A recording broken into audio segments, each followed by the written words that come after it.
A classmate became a bank CEO, and his bride looked down on me as a middle school dropout. She said, "Why don't you cut ties with my husband?"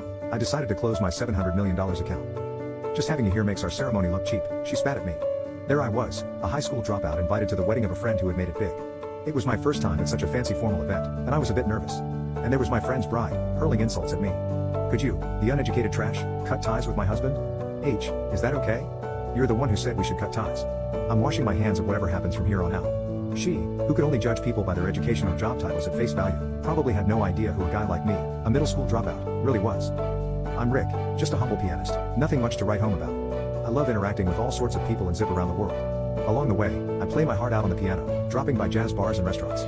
Sometimes I'd even play on street corners. That's how I made a little coin, just getting by day to day. I'm not too keen on saying this about myself, but I grew up in a relatively affluent household. The piano, that's now my bread and butter, was something I was forced into lessons for, starting at the tender age of 3. In competitions mixed